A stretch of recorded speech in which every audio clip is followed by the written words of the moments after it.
Hello, class. I just wanted to take a few minutes to go over your final project for this class because I think it's super important that you go ahead and start thinking about it now and kind of getting things together because it is quite the task. This is a key assessment, which means if you're an education major, this is going to go into your live text and to be reviewed whenever you graduate. And the university uses this information for data to make changes and instructions and all that good stuff. So it is quite the task. So essentially, what this study is we had to modify it a little bit because of COVID. But what you're going to do is you are going to observe and interview an adolescent. So we could, for the sake of this assignment, we could say that could be an elementary through high school student. Now it could be a little cousin, maybe a neighbor, maybe a friend's kid. It could, if you can't find anybody, it could even be your own kid, but preferably it's somebody not related to you. But if it has to be, it can be. And you're going to spend 2 hours with this adolescent. 1 hour is going to be just observing them. So maybe if you go over to your friend's house, maybe you just watch them play in the backyard. Or maybe if it's a little cousin, maybe you're watching them play in the basement or interact with friends or whatever.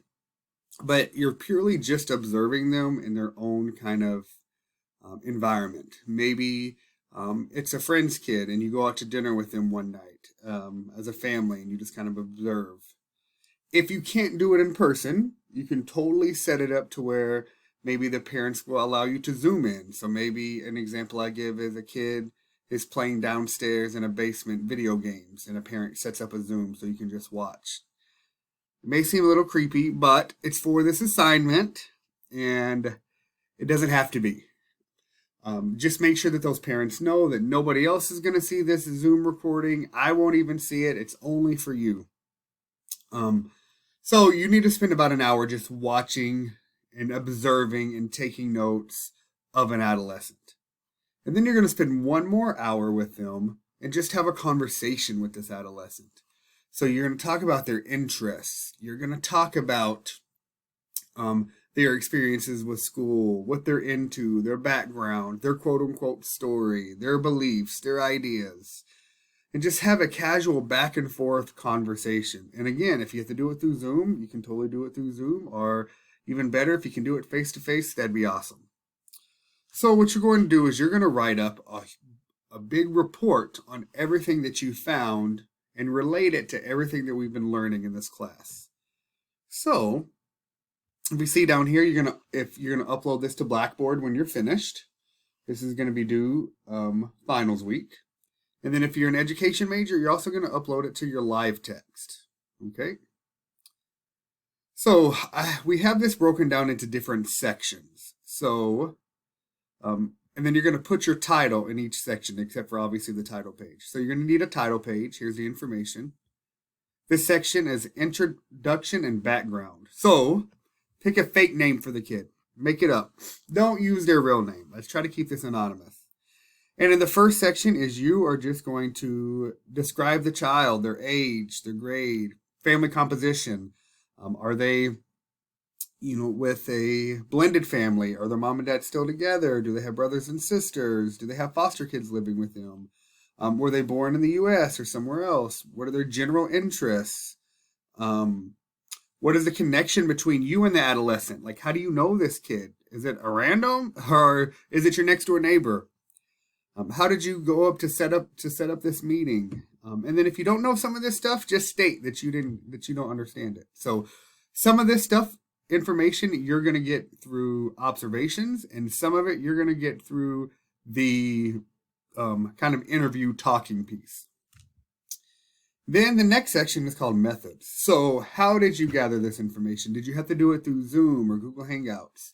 Were you able to do it in person? Were you able to observe in person, but then did the interview through Zoom? Just kind of tell me the modality of how you did this observation. Where does this kid go to? What class? What class did they? What class are? What classes do they attend? What are their extracurricular activities? Describe the setting. So where were they? Were they in the basement? Were they in their room? Were they on Zoom? If they were on Zoom, did you see other people in the background? Were they at the kitchen table?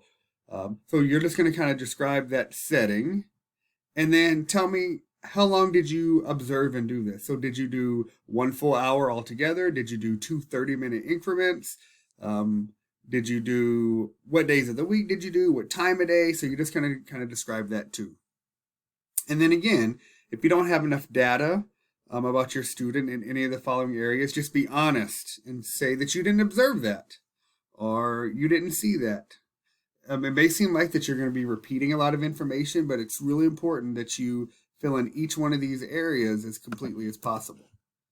So the next one is learner development. So you're going to describe the adolescent's characteristics, and we've been learning about this in the physical, cognitive, social, and emotional domains. So if you need a reminder of what those are, go back to your textbook. And this is based on your interactions and assessments. For example, use specific details like physical features, words spoken, behaviors, actions, gestures, facial expressions, body language, events or reactions. So you're going to talk about each one of these areas just based on your observations. How do they seem emotionally? Do they seem emotionally mature? Do they seem emotionally in the same state as many other people their age? Or physically? Are they a little small for their age? Are they big for their age? Things like that. Then you're going to compare and contrast the adolescent's developments and behaviors with the information in the textbook. So you're going to say, this is what the cognitive domain is. This is what I observed. This is what the social domain is. This is what I observed. And then just make some conclusions.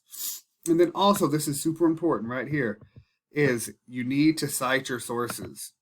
So you need to put in parentheses, I learned this about the cognitive domain from the Sandchalk textbook. This is what I observed from this student. The next section is learner differences. So you're going to have a conversation with the kid. Talk to them about school. Do they like hands-on activities? Do they like using technology? Do they like experiments? Do they like working in groups or by themselves? Do they like writing papers or taking notes? When do they feel most successful at school? When do they feel frustrated at school? And then I want you to find a learning style survey online and give it to the adolescent to see what kind of learner they are. Now, you could give it to the adolescent through your interview, or you can give it to the parents and have the parents do it. Sometimes if you don't know the adolescent that well, it may be easier if the parents did it. And you're going to discuss some instructional activities that maybe a teacher could use in their classroom based on that learning style survey and the conversation that you had with the student about their learning style.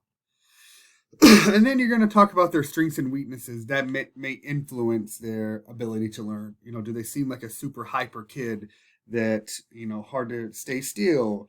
Are they a really shy and quiet kid? Do they really like hands-on activities? So maybe, paper and pencil may not be the best for them. Just some things to consider. And then the next section is content area. I want you to think about either the content that you want to teach, or if you're not going into teaching, think about your favorite content whenever you were in middle school, high school, elementary, whether that's science, mathematics, social studies, language arts. And then I just want you to have a conversation specifically around that subject. How do you feel about science? What's your favorite science experiment? What kind of things have you done in science? Tell me about some of the experiences you've had in science. What about this specific thing in science? Have you ever dissected something before? Do you like astrology? And then you're going to explain, to the degree you're able to, the adolescent's development in the content area you chose. Do they know a lot about it? Do they know a bit about it? Make generalized guesses or assumptions. However, you must base them on information that you observed or through the conversation you had with them. Okay, then the next section is assessment.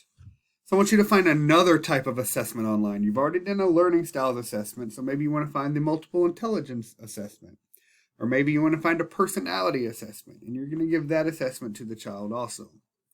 Then you're going to discuss how you chose this assessment, and then connect the two. Connect the learning assessment to the other assessment that you chose. And then just talk about the results.